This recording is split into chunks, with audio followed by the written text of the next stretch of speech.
उधर रूस पहुंचे उत्तर कोरिया के शासक किम जोंग उन ने पुतिन को उत्तर कोरिया का दौरा करने का न्योता दिया, जिसे पुतिन ने स्वीकार कर लिया। ये जानकारी उत्तर कोरिया के मीडिया ने दी,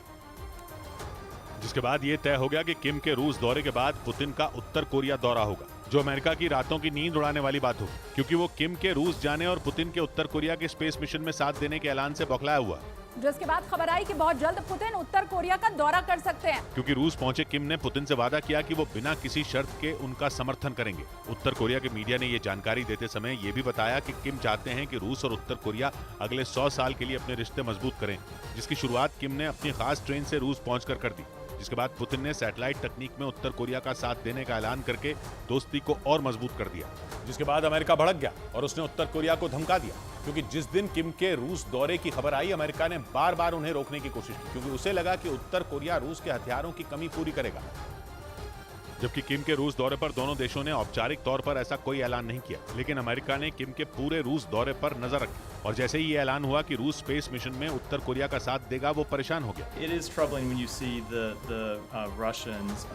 talking about cooperating with North Korea. यही नहीं, उसने एक बार फिर उत्तर कोरिया को धमकाया। Appropriately, as Jake Sullivan said last week, there will certainly be repercussions for North Korea. America बार बार कह रहा है कि उत्तर कोरिया और रूस ने गुपचुप तरीके से हथियारों की डील कर ली है और पुतिन का स्पेस मिशन में उत्तर कोरिया का साथ देने का ऐलान केवल दिखावा है, जिसकी आड़ में हथियारों के लेन देन की बात हुई। इस बीच सऊदी अरब के न्यूज चैनल अल अरबिया ने दावा किया कि उत्तर कोरिया के शासक किम जोंग उन के रूस से जाते ही पुतिन ने बेलारूस के राष्ट्रपति को बुला लिया, जिसके बाद अटकलें लगाई जाने लगी कि इस मुलाकात में यूक्रेन पर हमले का बड़ा प्लान तैयार हो सकता है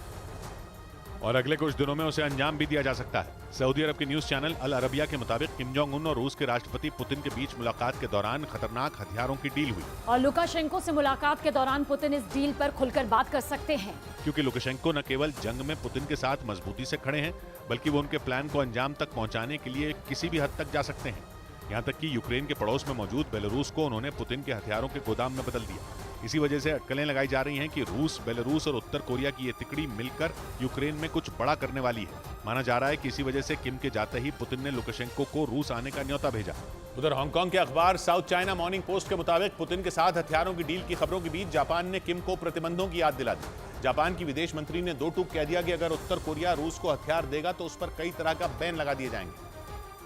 क्योंकि उत्तर कोरिया के शासक किम जोंग उन के रूस पहुंचते ही पूरी दुनिया में अटकलें लगाई जाने लगी कि दोनों देश हथियारों की खतरनाक डील कर सकते हैं। जापान की विदेश मंत्री ने साफ कहा कि यूक्रेन पर रूस के हमले में अगर किम जोंग उन ने किसी भी तरह की मदद की तो संयुक्त राष्ट्र संघ के नियमों के उल्लंघन के आरोप में उनके देश पर प्रतिबंध लगा दिए जाएंगे। उत्तर कोरिया और जापान में कट्टर दुश्मनी है, क्योंकि उत्तर कोरिया आए दिन अपनी मिसाइलों का परीक्षण जापान की सीमा के पास करता रहता है और जापान को हमेशा हमले का डर बना रहता है। इसलिए मौका मिलते ही जापान ने उत्तर कोरिया को संयुक्त राष्ट्र के प्रतिबंधों की याद दिलाकर किम को चेतावनी दे दी।